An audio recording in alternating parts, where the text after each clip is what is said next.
خداوند متعال آپ مومنین کو اپنے حفظ و امان میں محفوظ فرمائے۔ تمام شیعان عالم و امت اسلامیہ کی حفظ و سلامتی کے لیے صلوات پڑھیں محمد و آل محمد۔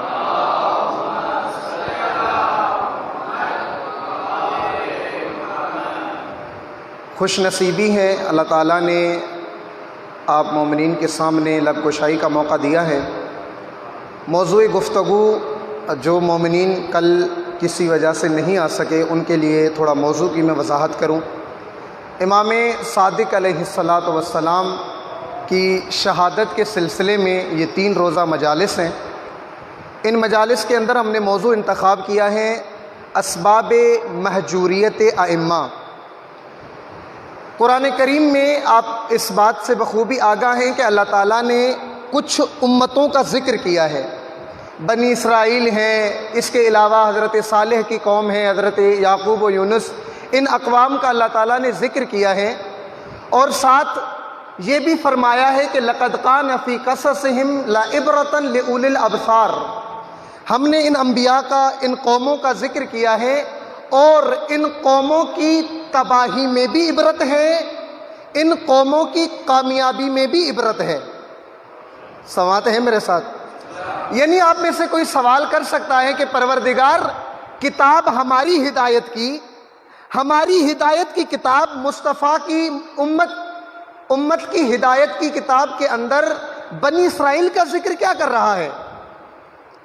کتاب مصطفیٰ کی امت کے لیے ہے، ابراہیم کا ذکر کیا کر رہا ہے؟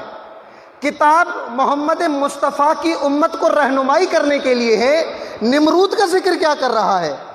تو آپ کو جواب ملے گا کہ ہم نے ان قوموں کی کامیابی اور ان قوموں کی تباہی کے قانون بتائے ہیں۔ بنی اسرائیل کیوں تباہ ہوئے؟ کیونکہ انہوں نے اپنے نبی کے فرمان کو نہیں مانا۔ بڑی لاڈلی قوم ہے، آپ قرآن میں مطالعہ کریں کتنی لاڈلی قوم ہے بنی اسرائیل، کہ بنی اسرائیل جب دن کو چلتے تھے تو اللہ تعالیٰ کی طرف سے بادل ان کے لیے سایہ بنتے تھے تاکہ ان کو دھوپ نہ لگے، اور پھر یہی بادل جو دن کو سایہ بنتے تھے، رات کو انہی بادلوں کے اندر اللہ روشنی ڈالتا تھا تاکہ جب یہ میری امت رات کو سفر کرے تو اس کو اندھیرا۔ اتنی برگزیدہ قوم، لیکن اسی قوم کو ایک جگہ پر آ کر کہا کہ ہم نے اس قوم کے مقدر کے اندر ذلت لکھ دی۔ وجہ کیا بتائی؟ کہ یہ نبی جس نبی نے آ کر ان کو اتنی عزت دی، اتنا مقام دیا، پکا پکایا کھانا، اللہ کے حکم سے من و سلوہ آتا تھا اور یہ کھاتے تھے پکا پکایا کھانا، اور ایک دن آ کر حضرت موسیٰ سے کہنے لگے، سورہ بقرہ میں یہ آیت ہے کہ یا موسیٰ لن نصبر علی طعام واحد فادع لنا ربک یخرج لنا مما تنبت الارض من بقلها وقثائها وفومها وعدسها وبصلها۔ اے موسیٰ، یہ پکا پکایا کھانا کھا کر ہمارا پیٹ بھر گیا ہے، تنگ آ گئے، اللہ سے کہو کہ وہ چیزیں دے جو زمین سے اگتی ہیں، پیاز بھیجے، لہسن بھیجے، یہ چیزیں بھیجے، ہمیں پکا پکایا کھانا کھا کر ہمارا دل بھر گیا ہے۔ اتنی لاڈلی قوم، لیکن اسی قوم کے بارے میں ایک جگہ پر آ کر کہا کہ ہم نے اس قوم کا مقدر ذلت بنا دیا۔ کیوں؟ ساتھ قانون بھی بتا دیا کہ جو بھی امت قیامت تک اپنے وقت کے ہادی کا فرمان ٹھکرائے گی، اس قوم کے مقدر میں ہم ذلت لکھ دیں گے، مقدر میں ہم ذلت لکھ دیں گے۔ اب آپ یہ کہیں گے کہ مولانا آپ یہ باتیں ممبر پہ کیوں کر رہے ہیں؟ عزاداران سید الشہداء 12 امام جو ہمارے ہادی ہیں، 12 کے 12 شہید ہیں، 12 کے 12، کچھ زہر سے اور کچھ تلوار سے۔ یہ تو سمجھ آئی نا آپ کو؟ سوال یہ ہے، لاکھوں شیعوں کے ہوتے ہوئے ائمہ اکیلے کیوں رہ گئے؟ ان لوگوں کے اندر کون سی چیزیں تھیں جن وجہ سے انہوں نے ائمہ کا ساتھ نہیں دیا؟ آپ توجہ کریں، جس امام کی آج شہادت کی رات ہے، اس امام کے جنازے میں 13 لاکھ لوگوں نے شرکت کی تھی۔ ذرا تاریخ میں مطالعہ کریں آپ، کتنے؟ 13 لاکھ لوگوں نے شرکت کی ہے امام صادق کے جنازے میں، لیکن 13 لاکھ کا جنازہ جب زندہ تھا، جب یہ امام زندہ تھا تو اپنی زندگی میں 17 ڈھونڈ رہا تھا، جنازے میں 13 لاکھ، اور اپنی زندگی کے اندر ایک شخص نے کہا مولا 4000 شاگرد ہیں آپ کے، آپ کیوں نہیں ان طاغوتی حکومتوں کے خلاف قیام کرتے؟ فرمایا میرے 4000 شاگرد تو ہیں، لیکن ان 4000 میں سچے 17 بھی نہیں ہیں، 17 بھی سچے نہیں ہیں۔ آپ آئیں، امام کاظم 14 سال قید میں رہے، شیعہ اس دور کے شیعہ تعویذ لکھوانے جاتے تھے، دعا مانگنے جاتے تھے، بیماروں کے لیے شفا مانگنے جاتے تھے، لیکن اپنے امام کو اپنے دور کے طاغوت کے چنگل سے چھڑوانے کے لیے کوئی نہیں آیا۔ سمجھ رہے میری بات؟ امام، وقت کا امام، وقت کا ہادی قید میں ہے، ہارون الرشید کی قید میں ہے، اور ہزاروں کی تعداد میں شیعہ موجود ہیں، لیکن امام کو اس طاغوت کے چنگل سے چھڑانے کے لیے کوئی نہیں آتا۔ کیوں؟ اس لیے کہ امام کو مانتے تو ہیں، لیکن امام کا وہ جو عہدہ امامت ہے اس کے مدار پہ پورا نہیں اترتے۔ وجہ امام تنہا۔ اب توجہ کریں، امام رضا، اب جب بات چلی ہے تو میں موضوع کو کھولنے کے لیے آؤں۔ امام رضا کو جب مامون الرشید نے لشکر بھیجا کہ جا کر مدینے سے امام رضا کو گرفتار کر کے آؤ، توجہ کریں آپ، اس وقت جب یہ ملعون کی فوج آئی اور آ کر امام کو گرفتار کرنا چاہا، روایات میں ہے کہ امام نے مدینے کے اندر اپنے گھر میں عزاداری کروائی، عزاداری کروائی، کوہرام مچایا، شور کروایا، تاکہ کوئی آئے اور مدینے سے آ کر میرے گھر میں میرے گھر کا محاصرہ کرے، تاکہ اس طاغوت کی فوج مجھے گرفتار کر کے نہ لے جائے۔ لیکن روایات میں کوئی نہیں آیا امام کے گھر۔ اب یہ تاریخ کے حقائق ہیں، یہ تاریخ کے اسباق ہیں، تاریخ کی لکھی ہوئی باتیں۔ وقت کے امام کو وقت کا طاغوت گرفتار کر کے گیا، اور مدینے پورا مدینہ خاموش بیٹھا رہا۔ آئے امام تقی، کتنی عمر میں امام تقی کی شہادت ہوئی ہے؟ کتنے؟ 25 سال۔ 25 سال شہادت کا وقت ہے۔ آپ توجہ کریں، 25 سال جوانی کا وقت ہے، 25 سال میں امام تقی شہید کر دیے گئے۔ امام عسکری، توجہ کریں آپ، امام عسکری کا عسکری نام گھر والوں نے نہیں رکھا، توجہ کریں۔ عسکر عربی زبان میں فوجی چھاونی کو کہتے ہیں، جہاں پر قیدیوں کو رکھا جائے۔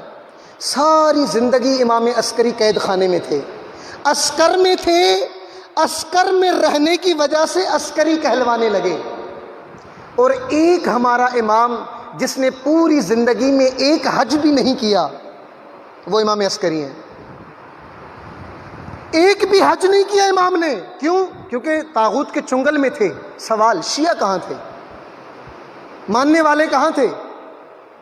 نام لینے والے کہاں تھے؟ جب آپ ان وجوہات کو پڑھیں جن وجوہات کی وجہ سے اس دور کے ائمہ تنہا رہ گئے، پھر آپ کو سمجھ آئے گی کہ غیبت اتنی طویل کیوں ہو گئی ہے، امام کا ظہور اتنا دور کیوں ہو گیا ہے، پھر آپ کو سمجھ آئے گی کیا وجوہات تھیں، کیا چیزیں وجہ بنی کہ لوگ امام کے اوپر جان دینے کے لیے تیار نہیں ہیں، امام کے لیے اپنا پورا وجود قربان کرنے کے لیے تیار نہیں ہے۔ وجوہات کیا ہیں؟ کل ایک وجہ بیان کی تھی، کیا تھی وہ؟ جی، دنیا، حب دنیا۔ حب دنیا اس قدر لوگوں کو جکڑا ہوا تھا حب دنیا نے کہ اس حب دنیا کی پٹی سے آگے وقت کا امام نظر نہیں آ رہا تھا۔ آج ایک اور وجہ، ایک وجہ جس وجہ سے لوگوں کے اذہان اہل البیت کے متعلق مشکک ہو گئے، شک میں مبتلا ہوئے، وہ ہے دشمن کا پراپوگنڈا۔ دشمن کا پراپوگنڈا، دشمن کی طرف سے غلط افواہیں اہل البیت کے خلاف۔ توجہ کریں آپ، بنو امیہ نے 9,000 خطیب ممبر پہ بیٹھنے والے 9,000 خطیب مسجدوں میں وظیفہ دے کر بٹھائے، جن کا کام اہل البیت کے مقام کو لوگوں کے ذہنوں میں گرانا تھا۔ آپ توجہ کریں، مولا علی کے بارے میں شام کے اندر گرد و نواح کے علاقوں میں مشہور کر دیا گیا کہ علی نماز نہیں پڑھتے۔ توجہ کریں، آپ امام کے بارے میں مشہور کر دیا گیا کہ علی ابن ابی طالب نماز نہیں پڑھتے۔ اور یہی وجہ ہے کہ جب 19 رمضان کو امام کو مسجد کوفہ میں ضرب لگی، پہلا سوال لوگوں نے یہ کیا کہ علی کو ضرب لگی ہے؟ ہاں۔ کہاں؟ مسجد میں۔ اچھا، علی مسجد میں کیا کر رہے تھے؟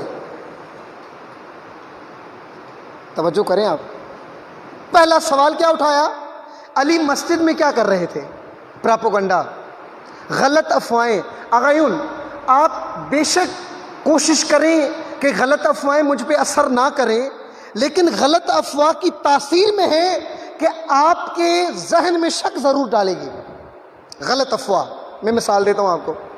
ایک وڈیرے کو کسی غریب کی بکری پسند آ گئی، سماتے ہیں میرے ساتھ؟ ایک سائیں کو، وڈیرے کو کسی غریب کی بکری پسند آ گئی۔ اس نے کہا کہ اب یہ بکری اس سے لینی ہے۔ اس نے کہا اب کیا کروں، ہے تو بڑا سخت۔ اس نے گلی میں 8 بندے کھڑے کر دیے، سن رہے ہیں آپ مجھے؟ ان کو کہا کہ جب یہ بکری لے کے یہاں سے گزرے نا، اس کو کہنا کتا کہاں لے کے جا رہے ہو، اس کو کہنا جب یہ گزرے نا۔ اس نے فاصلے کے ساتھ بندے کھڑے کر دیے، 1 2 3 4 8 بندے۔ پہلا یہ جب بکری لے کے باہر نکلا، پہلے بندے نے کہا بھائی کتا کہاں لے کے جا رہے ہو؟ اس نے کہا خدا کے بندے یہ کتا ہے کہ بکری ہے؟ باقی اس نے اس کی بات سنی انسنی کر دی، آگے گیا۔ پھر ایک اور بندے نے کہا بھائی یہ کتا کہاں لے کے جا رہے ہو؟ اس نے کہا بھائی خدا کے بندے یہ کتا نہیں بکری ہے یہ۔ آگے گیا، ایک اور بندے نے کہا۔ جب 4-5 بندوں نے ایک جملہ کہا تو یہ پھر بیٹھا، اس نے ہاتھ لگائے اپنی بکری کو، ہاتھ لگائے، ٹانگوں پہ ہاتھ لگائے، چہرے پہ ہاتھ لگائے، دل کو سکون دینے کے لیے، یقین دلوانے کے لیے کہ کہیں واقعاً ایسا تو نہیں ہے۔ آپ توجہ کریں، اس کو یقین ہے، خود لے کر آیا گھر سے، اپنے ہاتھ میں مہار ہے اس کے، لیکن جب 5-6 بندوں نے مل کر کہا تو اس کے ذہن میں اپنی چیز کے بارے میں، اس کے ذہن میں یہ خمار آیا۔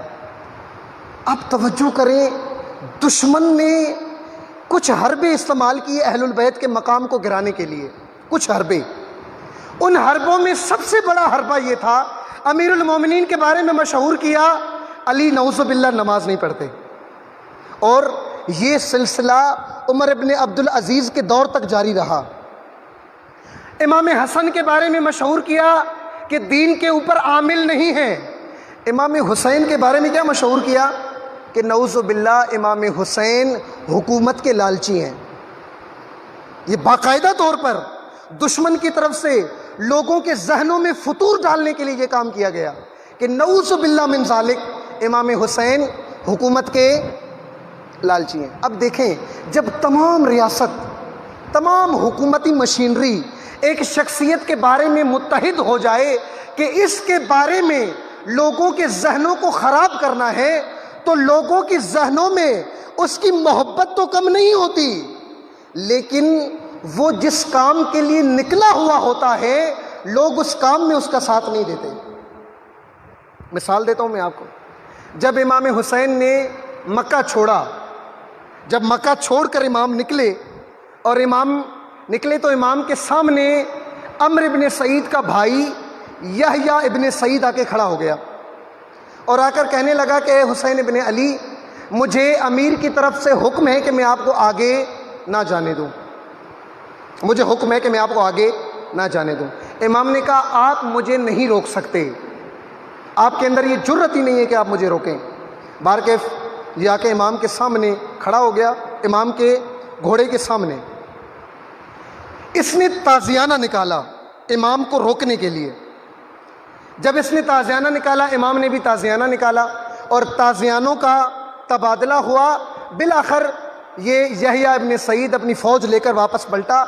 واپس پلٹتے ہوئے اس نے ایک جملہ کہا امام کو, توجہ کریں آپ, وقت کے حجت خدا کو, نواسۂ رسول کو, امام حسین کو ایک جملہ کہا الا تتق اللہ, اے حسین ابن علی اللہ کا خوف نہیں ہے؟ توجہ کریں آپ, امام کو کہہ رہا ہے, امام حسین کو, الا تتق اللہ, اللہ سے نہیں ڈرتے ہو؟ امام کو کہہ رہا ہے. تخرج من الجماعت وتفرق بین هذه الامہ, امت کو توڑ رہے ہو, تفرقہ بازی کر رہے ہو, امت کی بنائی ہوئی تسبیح کو مدار سے نکال رہے ہو. امام کو کہہ رہا ہے. کس ذہن سے یہ جملے نکل رہے ہیں؟ جس ذہن پر 40 سال بنو امیہ نے کام کیا ہے, جس ذہن پر ہر جمعے کے خطبے میں یہ پڑھایا گیا ہے کہ حسین ابن علی نعوذ باللہ حکومت کی لالچ کے لیے نکلے ہوئے ہیں. توجہ کریں آپ, جب 40 سال ایک پوری مشینری کسی ہستی کے بارے میں پراپوگنڈا کرے تو لوگ, محبت ختم نہیں ہوتی. توجہ کریں آپ, محبت تھی. اسی لیے جب امام حسین کی شہادت کی خبر مدینے میں آئی, قیامت کا منظر تھا پورے مدینے میں, سب رو رہے تھے, سب کے گھروں میں آہو بکا تھی, ہر کوئی رو رہا تھا. کیوں رو رہے ہیں؟ محبت ہے تو رو رہے ہیں نا. جب مکے میں امام حسین کے شہادت کی خبر پہنچی, سب رو رہے ہیں. کیوں رو رہے ہیں؟ محبت ہے, محبت ہے اسی لیے رو رہے ہیں نا. ایک اور مثال دیتا ہوں آپ کو. جب یزید نے بیعت کا مطالبہ کیا, کچھ صحابہ نے بیعت نہیں کی. عبداللہ ابن عمر نے, عبداللہ ابن زبیر نے اور عبداللہ ابن عباس نے, انہوں نے بھی جس طرح امام حسین نے بیعت نہیں کی, انہوں نے بھی نہیں کی. لیکن اصل شخصیت جس کا ذکر کر رہا ہوں, عبداللہ ابن عمر, دوسرے خلیفے کے بیٹے ہیں, اور اہل سنت کے یہاں بڑا ان کا مقام ہے. بعض مدارس کے نام بھی آپ دیکھیں اسی نام پہ. آپ توجہ کریں, امام نے بھی یزید کا انکار کیا, اس نے بھی انکار کیا, اور یہ رات کو مدینہ چھوڑ کر مکے میں آ گیا. بعد میں امام بھی پہنچ گئے. روایات میں ہے کہ کم از کم 3 مہینے یہ امام کے ساتھ رہا, نماز امام کے پیچھے پڑھتا, امام سے گفتگو کرتا, بات چیت کرتا. لیکن اچانک اس کے ذہن میں خیال آیا کہ میں نے غلط کیا ہے, مدینہ چھوڑ کر واپس آیا, اور آ کر امام حسین سے کہا کہ مولا میں واپس مدینے جا رہا ہوں اور یزید کی بیعت کر لوں گا. توجہ کریں آپ. اب اس نے وہاں پہ ایک حرکت کی, امام حسین کو کہا کہ مولا میں نے اللہ کے نبی سے سنا ہے کہ آپ کربلا کی سرزمین پر شہید کر دیے جائیں گے, اور اللہ کے نبی نے بتایا تھا ہمیں کہ جو بھی میرے نواسے کی مدد کے لیے نہیں جائے گا اس کا حساب بہت سخت ہوگا. حدیث بتا رہا ہے امام کو. امام نے فرمایا, اے عبداللہ ابن عمر, آپ مجھے یہ بتا رہے ہو کہ میں کسی زمین پر شہید کر دیا جاؤں گا, میں آپ کو یہ بھی بتا سکتا ہوں کہ کٹ کے گروں گا کہاں پہ. ہر چیز مجھے پتہ ہے, آپ مجھے بتانے کی کوشش نہ کریں. اب اس نے یہاں پہ ایک کام کیا, امام حسین کو کہا مولا اپنا گریبان کھولیں.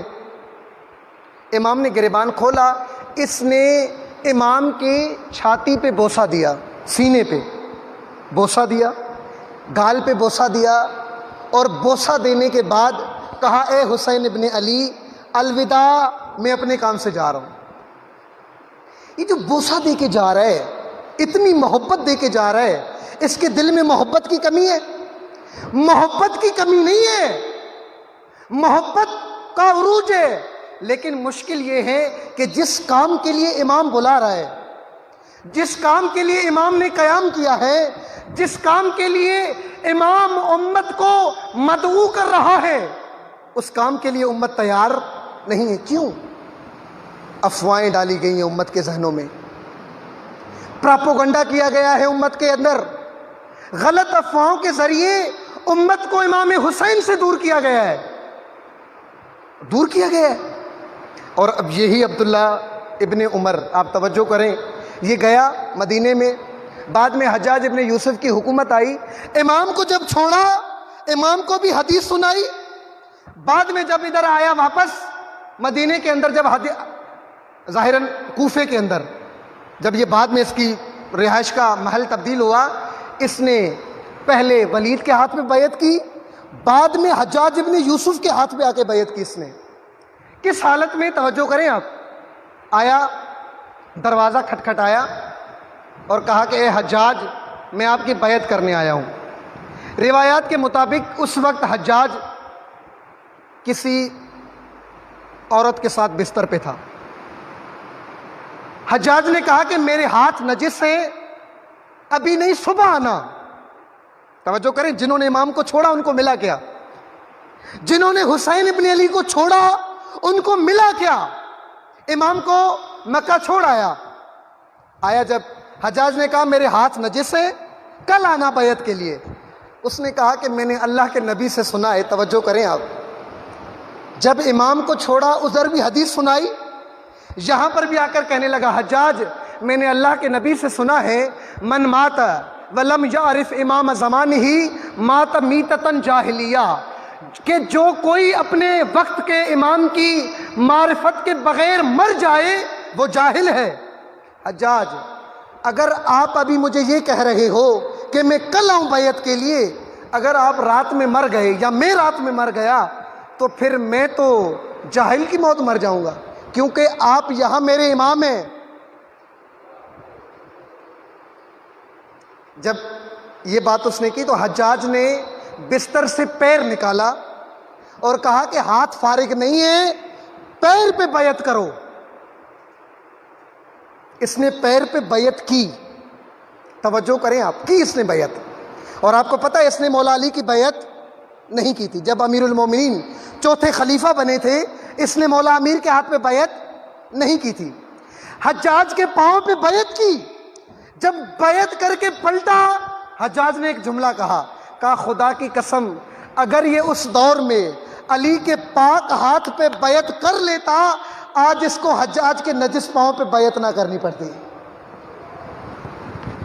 توجہ کریں، جنہوں نے امام کو چھوڑا ان کو ملا کیا؟ یہ کیا ہوا ہے ان کو؟ محبت تو سب کے دلوں میں ہے، پیار سب کرتے ہیں امام حسین سے، لیکن امام نے جب بلایا ہے میدان میں کتنے آئے؟ 72۔ باقی کیوں نہیں آئے؟ مختلف آفتوں کی وجہ سے۔ کتنی آفتیں؟ حرام، لقمہ حرام کہ جو کل بیان ہوگا، غلط افواہیں اور دنیا پرستی۔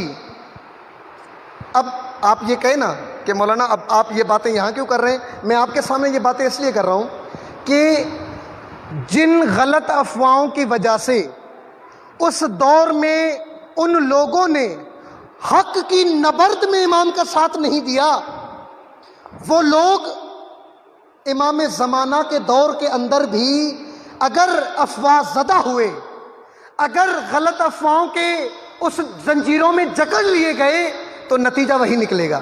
لیکن آپ کو پتہ ہے آج کے دشمن میں اتنی جرت نہیں ہے کہ امام زمانہ کے خلاف کوئی کام کرے۔ توجہ کریں آپ اس نقطے کی طرف۔ آج کے بنو امیہ میں جرت نہیں ہے کہ امام زمانے کے خلاف زبان درازی کرے۔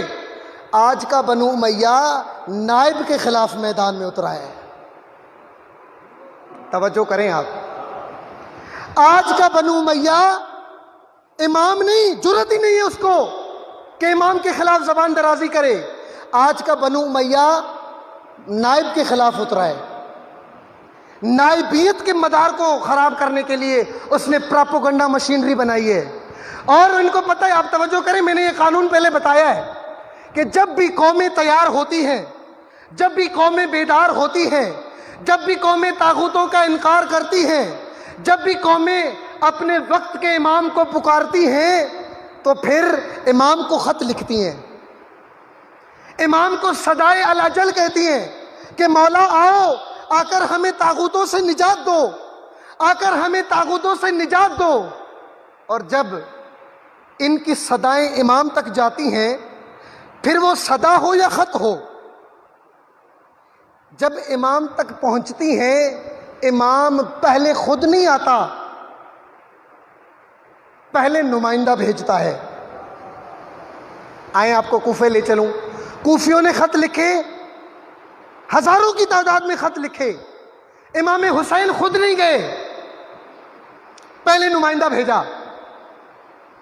قانون بن گیا, قیامت تک جو بھی قوم حریت کے امام کو پکارے گی, آزادی کے امام کو صدا دے گی, امام کو پکارے گی کہ مولا آؤ اور آ کر طاغوتوں سے نجات دو, جب بھی قوموں کی صدا امام تک پہنچے گی, پہلے امام نہیں آئے گا, پہلے نمائندہ بھیجے گا. اب اگر نمائندے نے لکھ کر بھیج دیا کہ مولا فقط زبان سے نہیں عمل سے بھی تیار ہے, اور پھر جب اس نمائندے کا پیغام جائے گا امام تک, پھر امام رخ کرے گا آپ کے سامنے. اب امام مہدی کو پکارنے والوں, امام مہدی کو الاجل کہنے والوں, ذرا سوچو کہ کہیں اس کے نائب کے خلاف ہونے والے پراپوگنڈا کی زد میں تو نہیں آ گئے. بہت بڑی بات کر رہا ہوں میں. کبھی سوچو ذرا کہ آج کا بنو امیہ جو پراپوگنڈا کر رہا ہے نائبیت کے خلاف, کیونکہ شرط ہے امام کا ظہور نائبیت کی رضایت پہ مشروط ہے. آپ توجہ کریں, اگر امام کے نائب سے وفا کی گئی, امام کے ظہور میں تعجیل ہے. اب آج کی مشینری نائبیت کے خلاف ہے. آج کی مشینری نائب کے چہرے کو جوانوں کے دلوں میں مس کرنے کے لیے کتنا کام کر رہی ہے. یہ جتنی بھی آپ آج گروہ دیکھ رہے ہیں, یہ پلاننگ کے ساتھ اتارے گئے, پلاننگ کے ساتھ اتارے گئے. تو پھر ایسا نہ ہو کہیں کہ ان افواہوں کی زد میں آ کر ہم اپنے وقت کے امام کے نمائندے کو چھوڑ دیں. انہوں نے اس دور میں امام کو چھوڑا, اور آج اگر ہم نے وقت کے امام کے نمائندے کو چھوڑا تو جو نمائندے سے سچا نہیں ہوتا وہ بے شک توابین کا لشکر بنا کر بعد میں توبہ بھی کر لے, پھر بھی اس نقصان کی بھرپائی نہیں کر پاتا. بعد میں بے شک توبہ کر لے. سلیمان ابن سرد کی قیادت میں بے شک 6000 کا لشکر بنا کے نکلے, لیکن اس نقصان کی بھرپائی نہیں ہو پاتی. میں اپنی بات کر گیا. یہ ائمہ علیہم السلام کی زندگی کے اندر ان کی مہجوریت کے اسباب ہیں.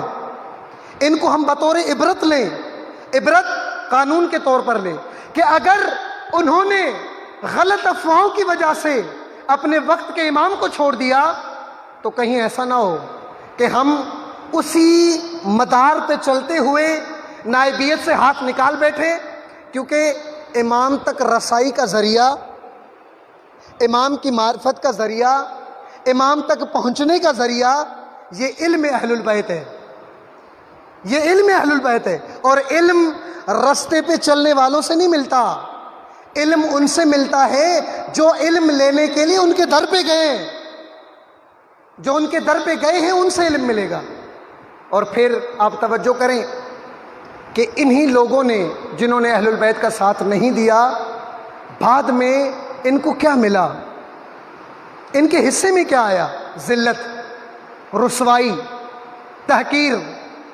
آپ تاریخ پڑھ کے دیکھ لیں, ان کوفیوں کے اوپر حجاج ابن یوسف کی حکومت رہی ہے. کم از کم 25 سال حجاج رہا ہے. کون حجاج؟ اب مختصر اگر تعارف کرواؤں تو حجاج سب سے زیادہ سادات کا قاتل حجاج. جب یہ مرا تو اس کے قید خانے سے 33,000 مرد نکلے, 29,000 عورتیں نکلیں. ان 29,000 عورتوں میں 11,000 عورتیں برہنہ تھیں. یہ ہے حجاج. اس حجاج کی حکومت رہی ہے ان کوفیوں پر, جنہوں نے وقت کے امام کے نائب کا ساتھ نہیں دیا. جب بھی نائبیت کو ٹھکراؤ گے اور نائب دارالامارہ سے گرا کر شہید کر دیا جائے گا تو مقدر میں حجاج ابن یوسف ہے. یہ تاریخ ہے, سنن ہے. لن تجد لسنت اللہ تبدیلا, اللہ کا قانون کبھی تبدیل نہیں ہوگا. جس قوم کے اندر مسلم ابن عقیل دارالامارہ سے گرایا جائے گا اس قوم کے اوپر حجاج ابن یوسف حکومت کرے گا. یہ قانون ہے. اور خدا نہ کرے ایسا ہو کہ امام حسین جیسی قربانی بھی ہو, امام حسین کا تذکرہ بھی ہو, امام حسین کی مجلسوں کا بھی ذکر ہو، پھر بھی ہم غلط افواہوں کے زد میں آ کر اپنے اصلی مدار تشیع کو بھول جائیں، نظام نائبیت کو بھول جائیں، اور ان پراپوگنڈا کی زد میں آ کر اپنے وقت کے امام کے نائب کو چھوڑ دیں۔ ایسا نہ ہو۔ میں اس بات کو ذرا دہرا دوں کہ یہ جو دین آپ تک پہنچا ہے، یہ جو نائبیت آپ تک پہنچی ہے، اتنی مشکلوں کے بعد اس کی قدر جانو، اس کی قدردانی کرو۔ کیوں؟ کیونکہ اس دریا میں بہت قیمتی خون بہے ہیں، بہت قیمتی خون، اور ان کا تذکرہ آپ گاہے بگاہے سنتے آتے ہیں۔ انہی میں سے آج ایک تذکرہ سنانے لگا ہوں آپ کو۔ جس دین کو ہم بہت سادہ لیتے ہیں، آپ دیکھیں ہماری نماز، یہ مشکل ہوتا ہے کہ بس مولوی صاحب نماز ختم کرے چلے جائیں، حلال و حرام اتنا زیادہ خیال نہیں رکھتے۔ میں اپنی بات کر رہا ہوں، آپ کو نہیں کہہ رہا۔ یہ دین جس کو ہم بڑا سادہ لیتے ہیں، بڑا سادہ، دین کے احکامات بڑے سادہ، عزیز من، یہ دین اتنا اہم ہے کہ حسین ابن علی نے پورا گھر اسی دین پہ لٹایا ہے، اسی دین پہ، جس کو ہم سادہ لیتے ہیں، بہت سادہ لیتے ہیں۔ علی اکبر جیسا جوان اسی دین پہ، عباس جیسا بھائی اسی دین پہ، اور زینب علیہ جیسی چادر اسی دین پہ۔